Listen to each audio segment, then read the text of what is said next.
தர்க்கத்தில் பேசுது. நாங்க பேசுறதை விட பல மடங்கு பேசுவாங்க. நாங்களாவது மேடை பேச்சாளர், அவங்க பட்டிமன்ற பேச்சாளர். பட்டிமன்ற பேச்சாளர் பாராளுமன்ற பேச்சாளராக வர வேண்டும் என்றால் மைக்கு சின்னத்தில் ஓட்டு போடுங்க. ஒரு முறை. இது சாதாரண மைக்கு இல்ல. ஓட்டுக்கு பணம் கொடுப்பவன் பாவி, அந்த பணத்தை வாங்கிட்டு ஓட்டு போடுவன் தேச துரோகி என்று தெய்வ திருமணார் முழங்கிய மைக்கு இதே மைக்கு தான். அரசியல் என்பது மக்களுக்கான தேவையும் அதற்கான சேவையும் என்று காமராஜர் பேசிய மைக்கு இதே மைக்கு தான். எங்கள் பாட்டன் ரெட்டமலை சீனிவாசனாரும் அயோத்தாச பண்டிதரும் எங்கள் பாட்டன் ஜீவானந்தமும் சிங்கார வேலரும் பேசிய மைக்கு இன்றைக்கு நீண்ட நெடுகாலத்திற்கு பிறகு பொய்யை மட்டுமே கேட்டுக்கொண்டிருந்த கருணாநிதியின் உளறல்களை, ஸ்டாலினுடைய உளறல்களை, உதயநிதியுடைய பொய்களை கேட்ட மைக்கு முதல் முறையாக சீமான் என்கிற நேர்மையின் தலைவனுடைய உண்மையை கேட்க வந்திருக்கிறது.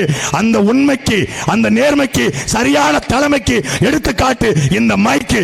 அந்த மைக்கு சின்னத்தில் ஒரு போடி இல்ல.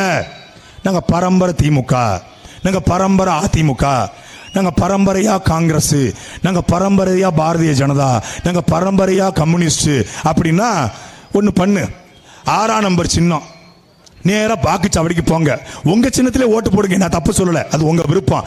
அதுக்கு முன்னாடி நேத்து எலெக்ஷன் கமிஷன்ல ஒரு ஆபீசர் என்ன கூப்பிட்டு சொன்னாரு, மைக்கு சின்னம் சரியா வேலை செய்யலன்னு சொல்றாங்க, அதனால மைக்கு சின்னம் வேலை செய்ய பாக்குறதுக்காக இந்த 6ஆம் நம்பர்ல ஒரு அமுக்கிட்டு அப்புறம் ஓன் சின்னத்துல போடு. முதல்ல 6 அமுக்கு. 5 பேர் 5 இருக்கும். அந்த 5 அயோக்கியரின் தூரை தள்ளிவிட்டு 6ஆம் நம்பர் சின்னத்திலே, மைக் சின்னத்திலே போட்டியிடுகிற அக்கா சத்யா தேவியர்களுக்கு நீங்கள் வாக்களியுங்கள்.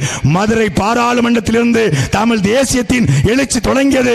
மதுரை பாராளுமன்றத்திலிருந்து நாம் தமிழ் தன் வரலாற்றை தொடங்கியது என்ற வரலாறு பதிவு செய்ய வேண்டும். இது உண்மையிலே பாண்டியருடைய கோட்டை என்றால் இங்கிருந்து நான் தொடங்க வேண்டும். நம்முடைய பாருங்க, நம்முடைய வைகை செத்து போச்சு.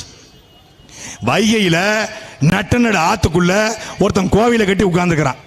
அதுவும் தேனி ஆனந்தம்னு ஒரு கடை, டெக்ஸ்டைல்ஸ். மதுரையில் கூடிய அந்த வைகையாத்து கரையில அனுமதி கொடுத்தது யாரு? அதிமுக இல்ல திமுக? மதுரை ஆத்துல தண்ணியே இல்ல, செத்துருச்சு. ஒட்டுமொத்தமாக செத்துக் கொண்டிருக்கிற வைகை, தாமிரபரணி, நம்முடைய ஆற்றுவளம், நிலவளம், நீர்வளம், இதை மீட்க வேண்டும் என்றால் அதற்காக வாய்ப்பு நாம் தமிழ் கட்சி. ஓட்டுக்கு பணம் கொடுக்கிட்ட மாட்டோம், ஏன்னா இல்ல, நோ மணி. வடிவேல் மாதிரிதான், இல்ல இருந்தா தானே கொடுப்போம். அரசியல் நிற்பதற்கு பணம் தேவையில்லை, நல்ல இனமாக இருந்தால் போதும் என்று உங்கள் பிள்ளைகள் நிற்கிறோம். உண்மையிலே காசு இல்ல. நாளைக்கு தேனி கூட்டத்துக்கு போனா அங்க யாராவது கொடுத்தா உண்டு, இல்லைன்னா நோ மணி. No money.